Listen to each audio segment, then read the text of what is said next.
Die Luft im ZDF Studio war in diesem Abend von gespannter Erwartung erfüllt. Stefan Raab, der sich vom Fernsehen zurückgezogen hatte, kehrte nach vielen Jahren als Gast zurück. Lanz begann mit einem gezwungenen Lächeln. Willkommen zurück im Fernsehen, Stefan. Oder sollte ich sagen, willkommen zurück, zu Hause? Die sarkastische Bemerkung über Raabs früher Dominanz im Hauptabendprogramm des Konkurrenzsenders ZDF sorgte sofort für eine konfrontative Atmosphäre. Raab lächelte, doch sein Blick war kalt. Danke, Markus. Scheint, als Reich dieses, zu Hause, immer noch, alt. Das anfängliche Gespräch dreht sich die Veränderungen in der Unterhaltungsbranche. Raab kritisierte die übertriebenen Sicherheitsvorkehrungen und die politische Rechtfertigung, die Kreativität erstickten. Lanz konterte, indem den moralischen Wert der Schockwitz von früher infrage stellt. Früher habt ihr die Leute zum Lachen gebracht, indem ihr Stars in peinliche Situationen gebracht habt, sagte Lanz mit analytischem Unterton. Hast du jemals daran gedacht, dass das Machtmissbrauch war, dass deine Karriere auf der Bloßstellung anderer beruht? Raab spottet, wir haben mit ihnen gelacht, Markus. Und du sitzt hier mit heiligem Gesicht und versuchst, sie zum Weinen zu bringen.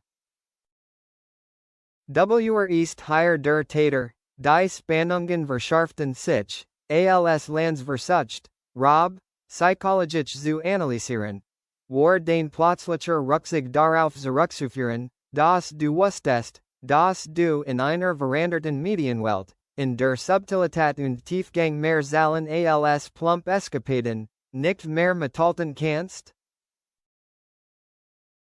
Das war ein direkter Angriff auf Raabs Selbachtung und sein Vermächtnis.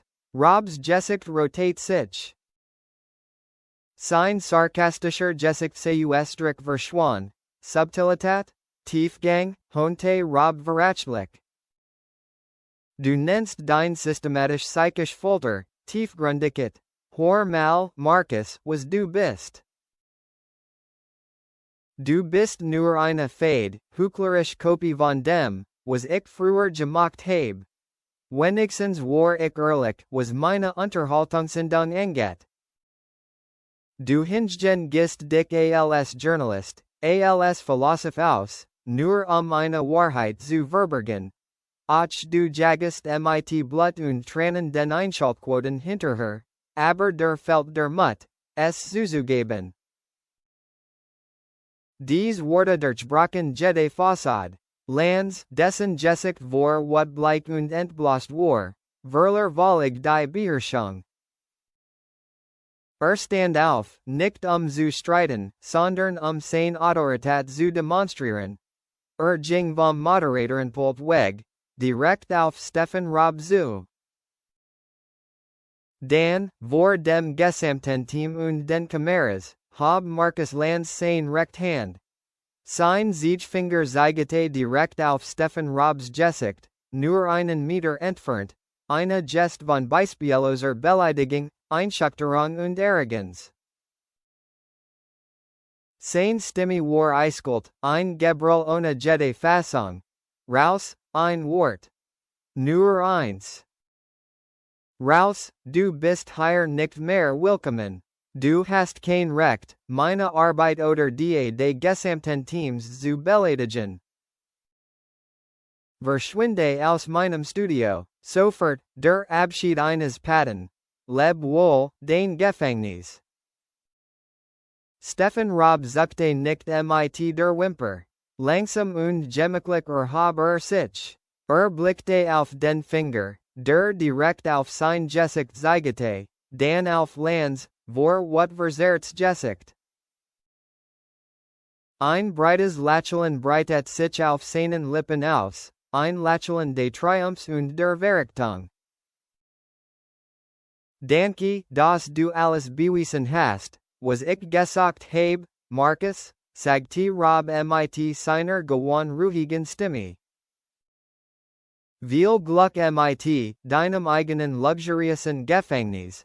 Damit strich sich leicht über den Armel, als hatte gerade etwas Schmutziges berührt, und ging. Braucht keine Leibwächter, trat aus dem Rampenlicht, als hatte gerade eine Großschlacht gewonnen. Nach Raabs Abgang herrscht im Studio gespenstisch Stille. Lanz stand einen Moment da, die Hand nach oben wie Start, bever sei Shop senkte. Die Aufzeichnung wird abgebrochen, das gesamte Material verschwand im Archiv, doch die Geschichten verbreiteten sich wie ein Lauffeuer. Die Medien waren sich einig, indem Lanz mit dem Finger auf Raab zeigte, hatte sein Niederlage eingestanden. Da Raab nicht mit Logik besiegen konnte, griff zu seiner letzten und brutalsten Macht. Dem Recht, einen Gast in seinem eigenen Haus hinauszuwerfen. Für Stefan Raab, ging nicht als geschlagenes Opfer, sondern als der endgültige Sieger. Hatte Lanz intellektuell Fassade durchbrochen und seinen Gegner gezwungen, sein wahres Gesicht als autokratischer, unkontrollierter Mensch zu offenbaren. Das Bild von Lanz, der mit dem Finger auf ihn zeigte, wird zum perfekten Beweis für alle Anschuldigungen Raabs. Für Markus Lanz war dies ein schwerer Schlag für sein Image. War nicht länger der ruhige Geschichtenerzähler, sondern ein Boss, der jeden feuern konnte, der es wagte, zu widersprechen. Sein Ruf in der Unterhaltungsbranche war völlig ruiniert. Kollegen nannten ihn fortan abfällig, der Fingerzeiger.